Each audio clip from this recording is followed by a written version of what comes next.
The Great Hall of the Galactic Council was the most beautiful place in the known universe. It floated in the empty space between three star systems, built from crystal that glowed with soft blue light. Inside, representatives from 47 species sat in a circle, their chairs arranged by how long their species had been part of the council. Humans sat at the very edge, in the newest section, where the light was dimmest. Ambassador Yuna stood at the center of the circle. She was a small woman with black hair tied back in a simple knot. Her hands were steady, but her heart was beating fast. She had been speaking for almost an hour now, and she could see that most of the council members were not listening anymore. "We have given everything we could," Yuna said, her voice calm and clear. "Our doctors serve on 12 different worlds. Our engineers helped rebuild the Valori homeworld after the Great Fire. Our ships carry food and medicine to places no one else will go.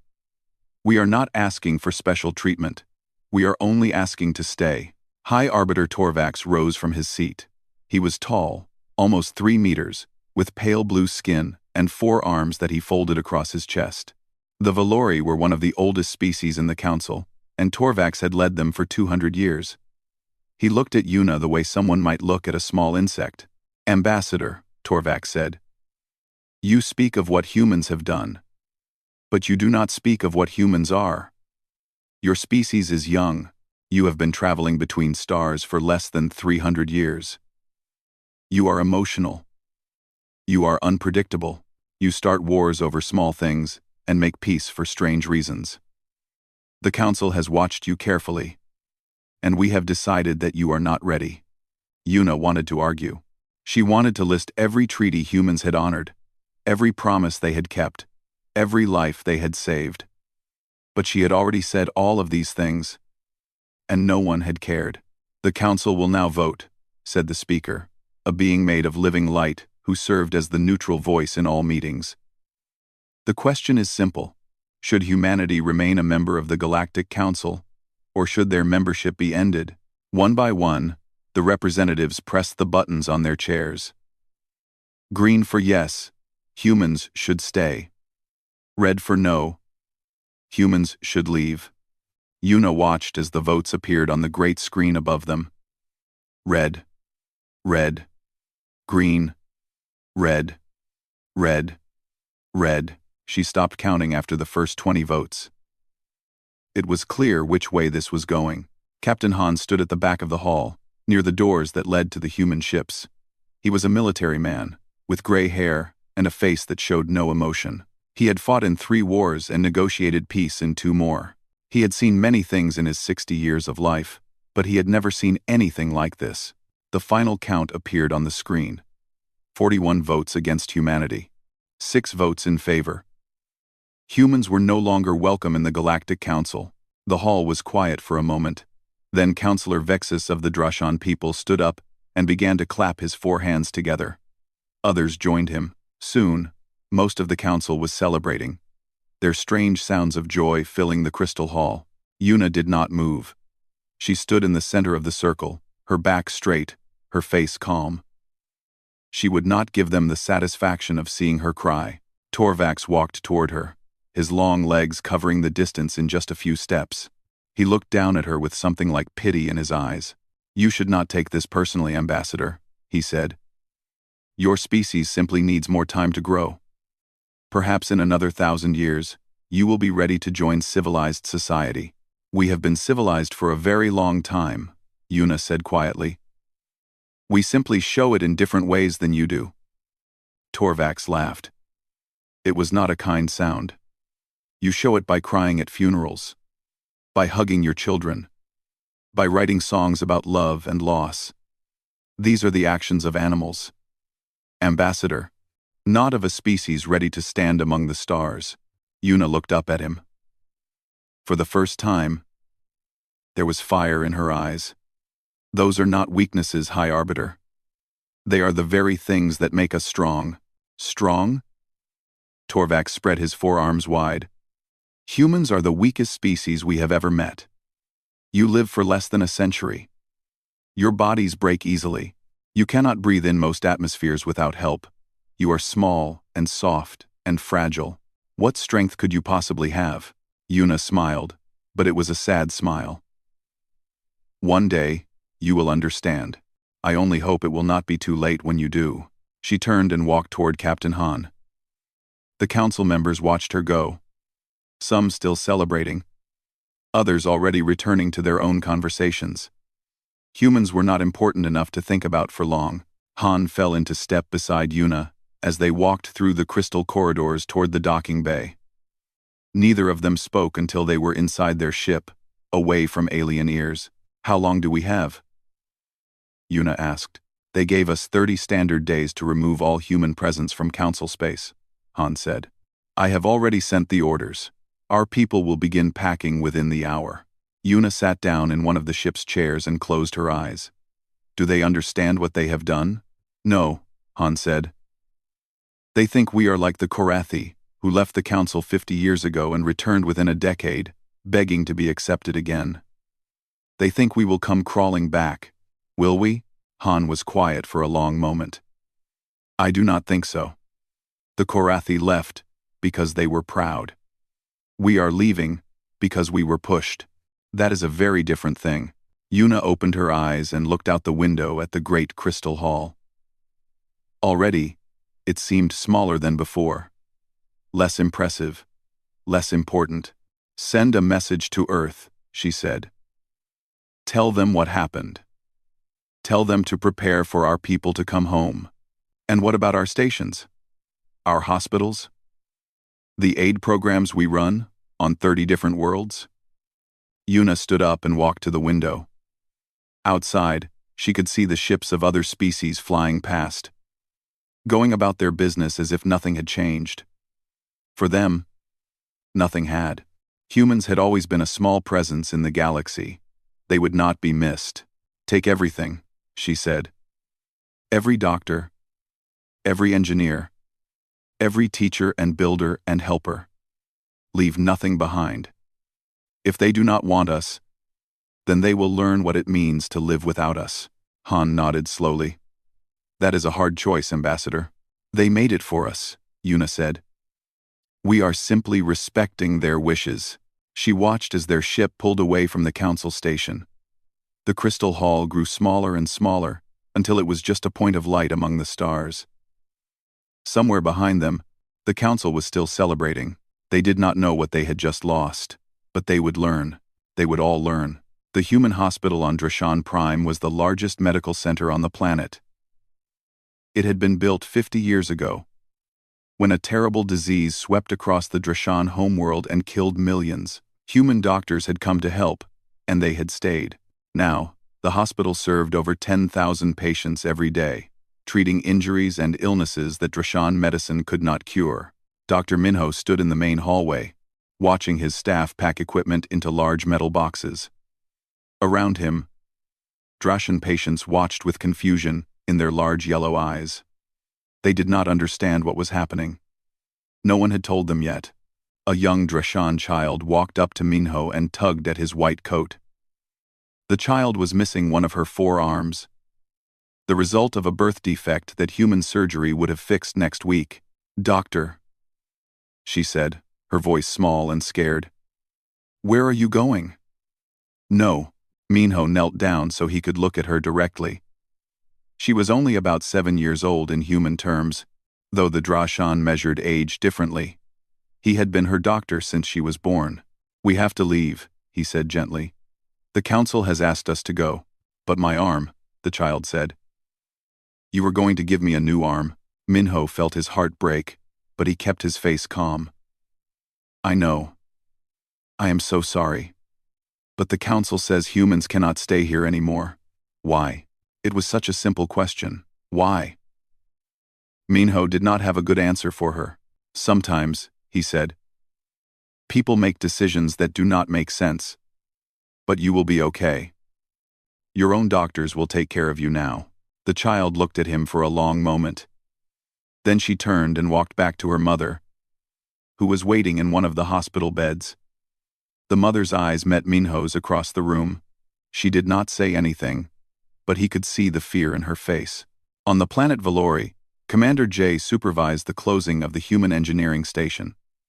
For 30 years, human engineers had helped maintain the great machines that kept the Valori atmosphere clean. The planet had been poisoned long ago by war. And without these machines, the air would become toxic within months. "Commander," said one of his engineers, a young woman named Sujin, "we cannot take the main filters. If we remove them, the system will fail." Jay looked at the massive machines around them. Each one was the size of a small building, humming with power as it cleaned the air that 7 billion Valori breathed. "We built those filters," he said. "They are human technology." "Yes, but if we take them, people will die." Jay was quiet for a long moment. He thought about High Arbiter Torvax, who had laughed at Ambassador Yuna. He thought about the council members who had clapped and cheered when the vote was announced. He thought about all the times he had heard aliens call humans weak, emotional, and primitive. "Leave the filters," he said finally. "But take everything else. The spare parts, the maintenance tools, the instruction manuals. All of it." Sujin looked at him with surprise. "Without those things, they will not be able to fix the machines when they break." "I know," Jay said. "But we are not monsters. We will not kill them directly. We will simply stop saving them." Sujin nodded slowly. She understood. It was not revenge. It was just the natural result of what the council had chosen. Across the galaxy, similar scenes played out on dozens of worlds. Human teachers packed up their schools. Human farmers shut down the food programs that fed hungry populations. Human peacekeepers withdrew from conflict zones where they had kept the peace for decades. And on each world, the aliens watched them go with a mix of confusion and relief. On the council station, High Arbiter Torvax held a celebration dinner for the other council leaders. The great hall was filled with music and laughter, as representatives from the oldest species in the galaxy congratulated each other on their decision. "Finally," said Councillor Vexus, raising a glass of purple wine, "we are free of those emotional creatures.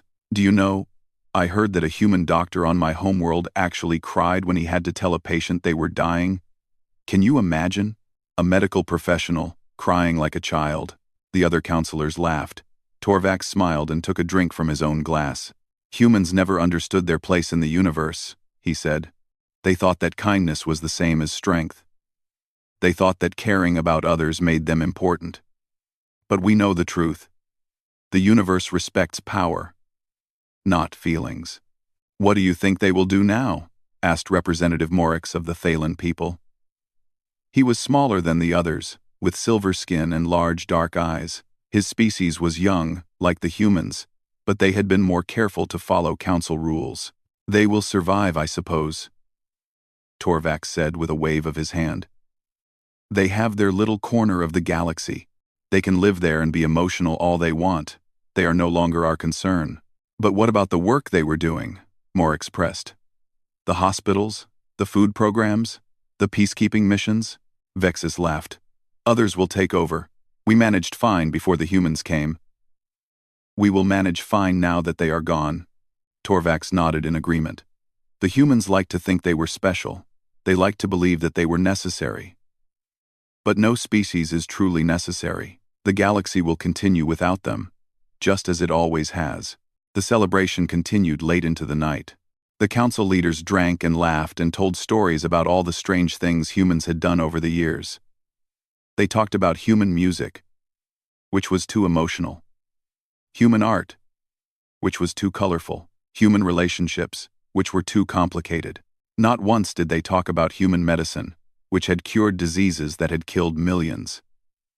Not once did they mention human engineering, which had rebuilt cities destroyed by war. Not once did they acknowledge human diplomacy, which had ended conflicts that had lasted for centuries. Those things did not matter to them. They only saw what they wanted to see. 3 weeks after the vote, the last human ship prepared to leave council space. It was a small transport vessel, carrying the final group of doctors and engineers who had stayed behind to make sure the transition was smooth. Captain Han stood on the bridge, looking out at the stars. Behind him, he could hear his crew talking quietly among themselves. They were tired. They were sad. But they were also proud. "Captain," said the navigator, a young man named Do-hyun. "We are ready to leave." Han nodded. "Take us home." The ship's engines came to life, and they began to move away from Council space. As they flew, Han looked back at the worlds they were leaving behind. Each one had a piece of human history. Each one had been made better by human hands.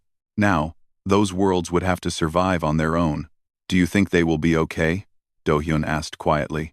Han thought about the child on Drashan Prime who would never get her new arm. He thought about the Valori who would breathe clean air until their machines broke down.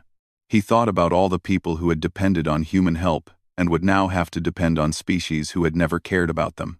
"No," he said honestly. "I do not think they will be okay. But they made their choice. Now, they have to live with it." The ship crossed the border into human space. Behind them, the Council celebrated their freedom. They did not know that their real problems were just beginning. 6 months passed. At first, nothing seemed to change. The Council continued its meetings. Trade ships flew between worlds. Life went on as it always had. Some Council members even joked that they should have removed the humans years ago. Then the problems started. On Drashan Prime, the first outbreak began in a small village near the coast. It was a simple disease, the kind that human doctors had cured thousands of times before. But without human medicine, the Drashan doctors did not know how to treat it. Within weeks, the disease spread to the cities. Councillor Mira of the Drashan people stood in the council chamber, her voice shaking with fear. She was younger than most council members, chosen because her people thought she would bring new ideas to their government. Now, she wished she had never taken the job. "We need help," she said. 50,000 of my people are sick. Our hospitals are full. Our doctors do not know what to do." Torvax looked down at her from his tall chair. "And what would you have us do, counselor? We are not doctors. The humans knew how to cure this disease. They cured it many times when they were here. Perhaps we could ask them to send instructions, or medicine, or—" "No." Torvax's voice was firm. "We removed the humans for good reason. We will not go crawling back to them at the first sign of trouble. But my people are dying. Then your doctors should work harder." Torvax turned away from her, showing that the conversation was over. Next item on the agenda. "Please." Mira stood there for a moment, unable to believe what she had heard. Then she walked back to her seat, her hands trembling. Around her, the other council members continued with their business, as if the deaths of thousands meant nothing at all. On Valori, the first machine failed in the middle of the night. It was one of the smaller air cleaners, responsible for filtering the atmosphere over a city of 2 million people. Without warning, it simply stopped working. The Valori engineers rushed to fix it. They opened the machine and looked inside, but they could not understand what they saw. The technology was too advanced. The systems were too complex. Human engineers had designed these machines, and only human engineers knew how to repair them. They sent a message to the council, asking for help. The council sent them a team of Valori scientists, the best in the galaxy. The scientists studied the machine for 3 days. On the 4th day, they announced that they could not fix it. "The humans used methods we do not understand," the lead scientist reported. "They combined technologies from 6 different species in ways that should not work together. But somehow, they made it work. We cannot copy what they did." The city evacuated. 2 million people left their homes and moved to other parts of the planet. But everyone knew this was only a temporary solution. There were hundreds of machines across Valori, and any one of them could fail at any time. On the border between Thalan and Korathi space, old hatreds began to surface.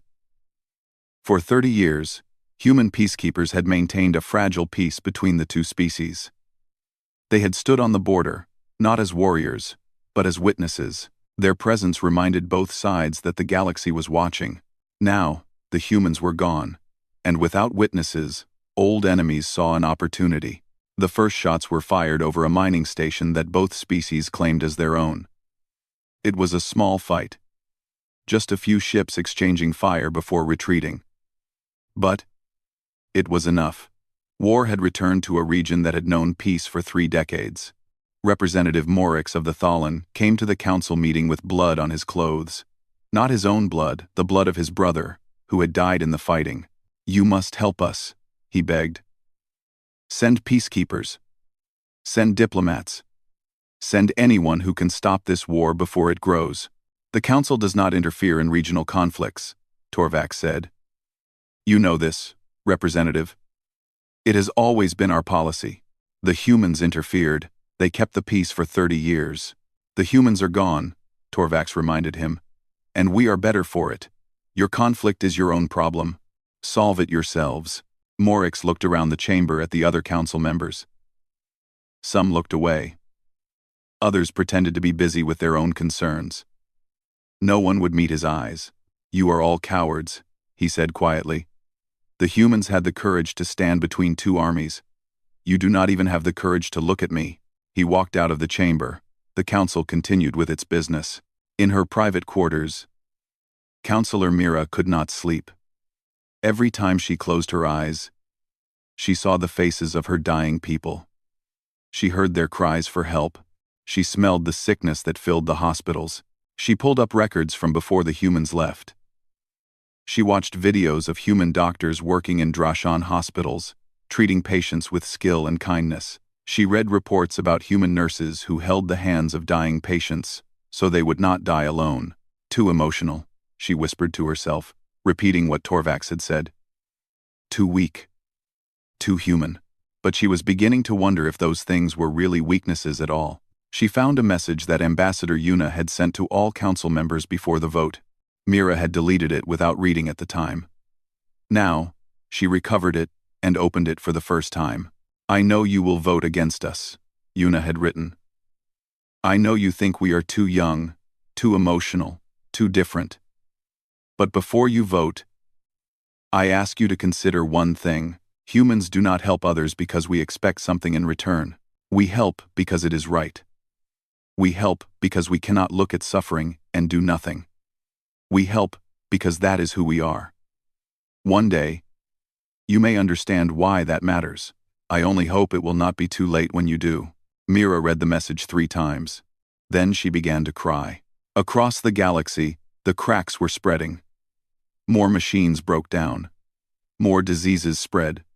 More wars began. Each problem was small on its own, but together, they were growing into something much larger. And everywhere, people were beginning to ask the same question. Where are the humans? The answer was always the same. The humans were gone. They had been sent away, and they were not coming back. Some people were angry about this. Others were scared. But most were simply confused. They had been told that humans were weak and emotional, that they did not matter, that the galaxy was better without them. But if humans did not matter, why was everything falling apart without them? High Arbiter Torvax sat alone in his chambers, reading reports from across council space. Each report was worse than the last. Plagues spreading. Machines failing. Wars beginning. He told himself that these problems would solve themselves. He told himself that the council was strong enough to survive without human help. But late at night, when no one was watching, even he was beginning to wonder if they had made a terrible mistake. The thought scared him more than he wanted to admit. So he pushed it away and told himself that everything would be fine. Everything would be fine. It had to be. 1 year after the vote, High Arbiter Torvax did something he never thought he would do. He sent a message to the humans. It was a simple message, written late at night when no one else was around to see. He did not apologize, that would be too much to ask. But he did make a request. To the human government, he wrote. The Galactic Council is experiencing some difficulties. We believe that certain human technologies and methods might help us address these problems. We are willing to discuss terms for limited human assistance in specific areas. Please respond at your earliest convenience. He sent the message and waited. 1 day passed, then 2, then a week. Finally, a response came. It was from Admiral Su, the commander of the Human Defense Fleet. Torvax did not know much about her, except that she was old, experienced, and had never trusted the council. Hi, Arbiter, her message read. I received your request. My answer is no. You wanted us gone.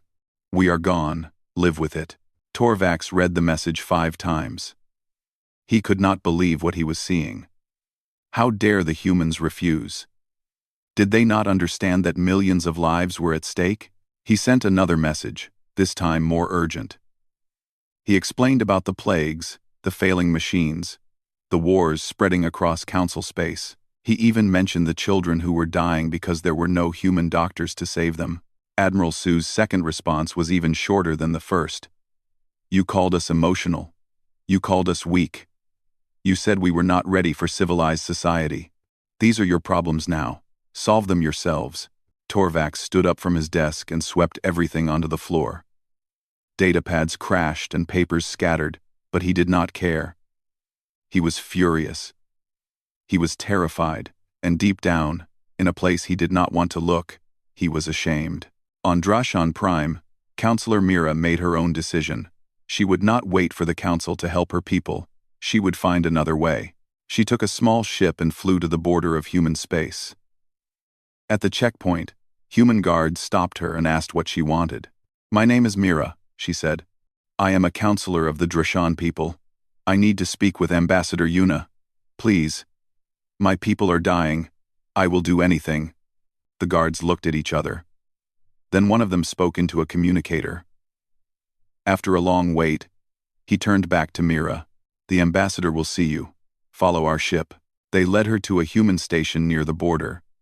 It was smaller than the council station, but it was clean and bright and filled with busy people. Mira noticed that humans of all ages walked the corridors, children playing, old people sitting and talking, families eating together in common areas. She had never seen anything like it on a council station. Ambassador Yuna met her in a simple office. The human woman looked older than Mira remembered, with more gray in her hair and deeper lines around her eyes. But her gaze was still sharp, still strong. Counselor Mira, Yuna said, I am surprised to see you. You voted against us, if I remember correctly. Mira's head dropped in shame. I did. I was wrong. I was so wrong. And I am sorry. Yuna studied her for a long moment. Sit down. Tell me why you are here. Mira sat and told her everything. The plague that was killing her people. The hospitals that could not cope. The children dying because there was no one to help them. She told Yuna about the Valori machines that were failing. The wars that were spreading. The council that refused to act. Please, she said finally, tears running down her face. I know we do not deserve your help. I know we treated you badly. But my people are innocent. The children never voted against you. They never called you weak or emotional. They just want to live. Yuna was quiet for a long time. When she finally spoke, her voice was soft, but firm. I want to show you something, she said.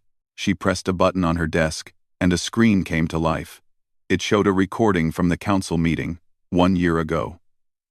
Mira watched herself vote against the humans. She watched Torvax laugh at Yuna's words. She watched the council celebrate while Yuna walked away in silence. Then the recording changed. It showed messages that council members had sent to each other after the vote. Messages mocking humans for being too emotional. Messages laughing about how easy it would be to replace human workers. Messages calling humans, animals, children, fools. One message was from Mira herself. She had written it to Counselor Vexus, making a joke about human crying at funerals. Mira felt sick. She had forgotten about that message. Or maybe she had just wanted to forget. I have watched this recording many times, Yuna said. Every time I feel my heart softening toward the council, I watch it again. It reminds me why we left. I am so sorry, Mira whispered. I did not understand. I did not know what we were losing. No, Yuna agreed. You did not. She turned off the screen and looked at Mira with eyes that held both sadness and steel. But you understand now. That is something. Will you help us? Mira asked. Please. I will do anything. I will tell the council they were wrong. I will tell them publicly. I will beg on my knees if that is what it takes. Yuna shook her head slowly. It is not about begging. It is not about punishment. Do you know why we helped you before? Why we built hospitals and sent doctors and kept the peace? Mira thought about it. Because you wanted to be part of the council? No. We helped because we saw people in pain, and we could not look away. That is what humans do. That is who we are. You called it weakness, but it is actually our greatest strength. She stood up and walked to the window. Outside, human children were playing in a garden, laughing and running in the artificial sunlight. I cannot order my people to help you, Yuna said. Not after what was done to them. They have the right to say no, and many of them will. But I will ask them. I will tell them about your people, about your children, about your suffering. And some of them will say yes, because that is who they are. Mira stood up, hope filling her heart for the first time in months. Thank you. Thank you so much. Do not thank me yet, Yuna said. There are conditions. I want the council to admit publicly that they were wrong. I want them to acknowledge what humans contributed to the galaxy. And I want a guarantee that we will never be treated this way again. I will make it happen, Mira said. I promise. We shall see, Yuna said. Go back to your council. Deliver my message. And Mira? She waited until the Drashan counselor met her eyes. Tell them that this is their last chance. If they refuse, there will be no more offers. The humans will disappear into our own space, and the council will never hear from us again. Mira nodded. She understood. This was not just about medicine, or machines, or peace. This was about the soul of the galaxy itself. She flew back to the council station as fast as her ship could carry her. She had a message to deliver, and for the first time in her life, she was proud to be the one delivering it. Counselor Mira stood before the full council. The great crystal hall was darker than she remembered. Some of the lights had stopped working, and no one knew how to fix them. Human engineers had installed those lights 50 years ago. I have spoken with Ambassador Yuna, Mira said. Her voice was steady, but her hearts were pounding inside her chest. The humans are willing to help us, but they have conditions. The hall was silent. 46 representatives watched her with expressions that ranged from hope to anger to fear. High Arbiter Torvax sat in his tall chair, his face showing nothing. What conditions? He asked. They want us to admit we were wrong. They want us to acknowledge publicly what humans contributed to the galaxy. And they want a guarantee that they will never be treated this way again. Torvax laughed. It was a cold, empty sound that echoed through the hall. So, they want us to beg. They want us to crawl on our bellies and thank them for existing. The answer is no. Mira felt her hope begin to die. High Arbiter, please. My people are dying. The Valori atmosphere is failing. The war between Thalan and Karathi has killed millions. We need help. We do not need human help, Torvax said. We are the Galactic Council. We have ruled these stars for 10,000 years. We survived before the humans came, and we will survive after they are gone. Counselor Vexus stood up from his seat. I agree with the High Arbiter. The humans are trying to humiliate us. They want us to admit that we cannot survive without them. We must refuse. It is not about pride, Mira shouted. She had never raised her voice in the council chamber before. It is about lives. Children are dying because we are too proud to say we made a mistake. Then let them die, Torvax said quietly. History will remember that we stood firm against human manipulation. That is more important than any number of lives. Mira stared at him. She could not believe what she was hearing. You would let our people die, rather than admit you were wrong? Torvax met her eyes without shame. I would let the universe burn rather than bow to animals. The vote was held. 40 votes against accepting the human conditions. 7 votes in favor. Mira was one of the 7. So was Representative Morix, whose people were still dying in the war. So were 5 others who had seen their worlds suffer without human help. It was not enough. That night, Mira sent a message to Ambassador Yuna. It was short and full of pain. I tried. I failed. I am so sorry. Yuna's response came an hour later. I know you tried. Thank you for that. But this was their choice, not yours. Take care of yourself. Mira. The days ahead will be hard. 3 days later, the last human ships at the border of Council space turned and flew away. They did not say goodbye. They did not send any messages. They simply disappeared into the darkness between stars.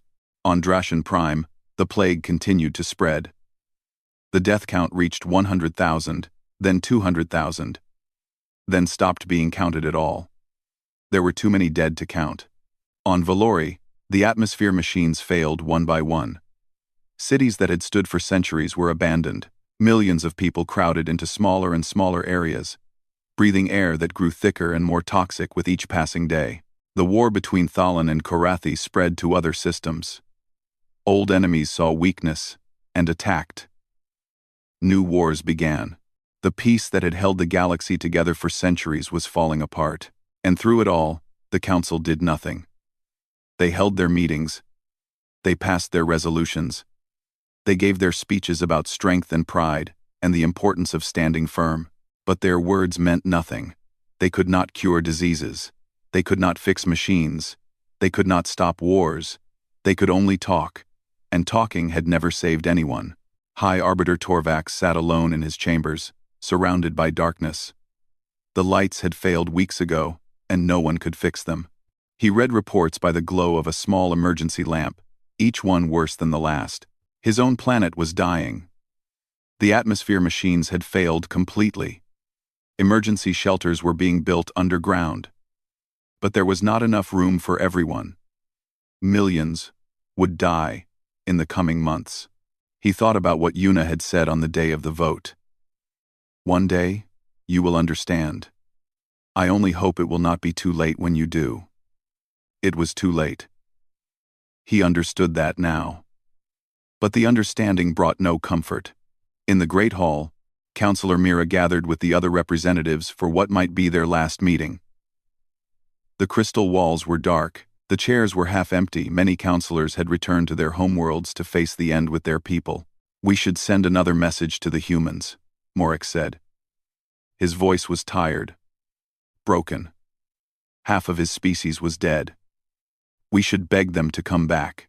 They will not answer. Vexus said. He was thinner than before, his purple skin hanging loose on his bones. Food had become scarce on his world. We have sent 1,000 messages. They have not responded to a single one. Then we will send 1,000 more, Morik said. We have to try. It is too late for trying, Torvax said. He walked into the hall slowly, his tall body bent with exhaustion. He looked old in a way he never had before. The humans have made their choice. They have chosen to let us face our fate alone. No, Mira said softly. Everyone turned to look at her. We made our choice. We chose to send them away. We chose to mock them and insult them and call them animals. We chose pride over survival. This is the result of our choice, not theirs. Torvax wanted to argue, but he found that he had no words left. She was right.